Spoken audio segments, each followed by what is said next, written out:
permettre loolu ça veut dire que actuellement si dara kenn ñëwoon proposer leen 1000 francs c'est sûr que aw ma benn kii contractuel bu ma leen di wax ni vous devez 1000 francs. Ok, oui, tu en as besoin pour faire fonctionner. C'est la matière première de l'eau. Même l'eau dont on parle, en disant qu'on fait de l'eau potable, quand on sèche à 20% de souci, suñ koy brûler gis nga ndox bi ci des moom mooy remonter forme de vapeur ñu condenser ko daal di koy dugal dans un circuit de traitement d'eau potable léegi daal di am eau potable ça veut dire que ndox mi sax ci lii la jógee. Ok mais Omni Vision que yàgg la standard yi daal la lay gën à part l'eau, quels sont les produits. L'électricité, on fait 150 kWh, c'est par jour. Déjà, l'ONAS qui paye 8 millions d'électricité pour cette station par mois ne paiera rien avec l'OPE. Parce que l'OPE couvre entièrement les charges de fonctionnement de la station. Ah oui? Entièrement. Bindon Wassa, au départ, on parle de 80%.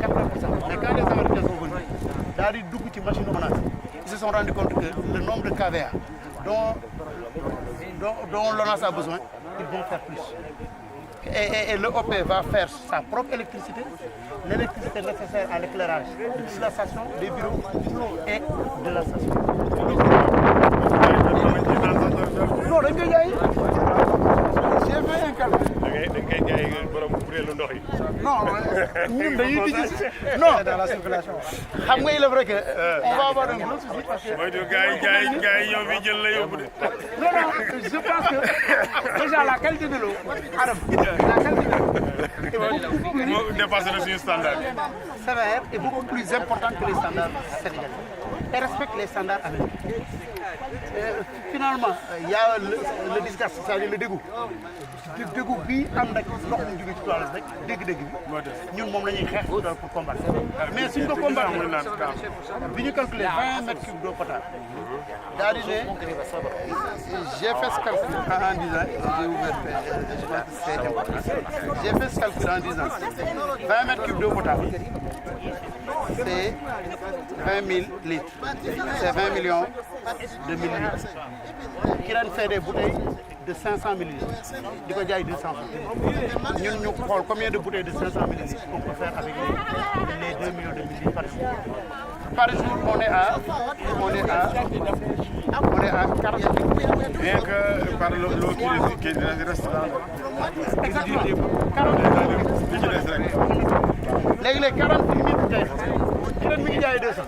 Ñun dañuy jaay fukki dërëm comme sachet ndox fukki dërëm yi ñuy jaay ci biir te kenn léegi ñu ne fois 50 ça nous fait 2 millions de francs par jour ñu am 26 jours de fonctionnement dans le mois fois 12 on a 650 millions. Ça c'est le calcul. Même les gens disent que si ñu ñëwee fii non par année les gens disent que suñ ko jaayee sax dina 50 francs dañ ko jaayee 10 francs wala dañ ko jaayee 20 francs au départ. Juste pour dire que. Mais en fait, tu peux le vendre en gros aussi aux gens qui fabriquent cette eau-là. waaw mais waaw en gros c'est une possibilité. Yéen waa ji moo jaay ndox di ko jox nit ñi naan. te du boobu quand le ministre bi quand le ministre bi nee na moom le jour où on commencera à non parce que à l'exploiter il va venir voir. Et on a reçu l'accord du président de la République, il va voir, il va venir. C'est lui qui va venir l'inaugurer en juillet.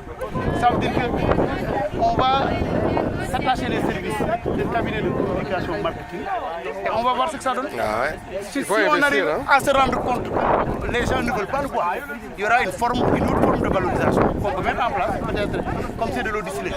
On peut faire de l'eau distillée et vendre pour les batteries, je ne sais pas. Mais on va dans le voir. Qui a signé un joint venture avec non je pense que loolu li nga wax nii mooy idée bi. Mandant gros. ñëw gaañ ne leen ñu waa Kirène ak yëpp ça les rapproche de Dakar ñu installé seen benn unité bu ndaw li mettre la marque Kirène jaxase ko seen kii moo gën mais soo nee ci affaire douche la jógee ak yooyu gars yi ko naan non dañ ko naan kooku moom bee moo def marketing bu la neex waaye keroog dama dégg si la muñal ah non non non. si la muñal daal di tonton xam nga lan la président américain bi indi mu ne ko lan mu ne ko léegi daal da ngay dugg ci douche daal di defaru am na ndaalu takk ak foos bi nga takk ca naan waaw ñu ne ndox ma set pour dire que c'est très compliqué non non c'est très compliqué kooku moom ça va passer difficilement kooku daal da ngay ñëw rek jaay ndox mi keneen jàpp sa njàmbur ñu dem visiter ça est-ce que jar na lii si il faut qu'on visite Ablaye escapade de là duy génn si station bi rafetul de ah duy génn si station bi côté bële rafetul de non enfin je le dis comme ça il est vrai qu'actuellement le traitement n'est pas c'est les aérateurs qui ne fonctionnent pas tous correctement ça marche à quel à part de là rek tu peux ñu xool rapidement rek expliquer rek expliquer principe voilà waaye dañoo sonn sax dañoo ak xet kii da leen assommé xetu kii bi waa ji égyptien nee nañ daw fii parce que fii mën na koy wax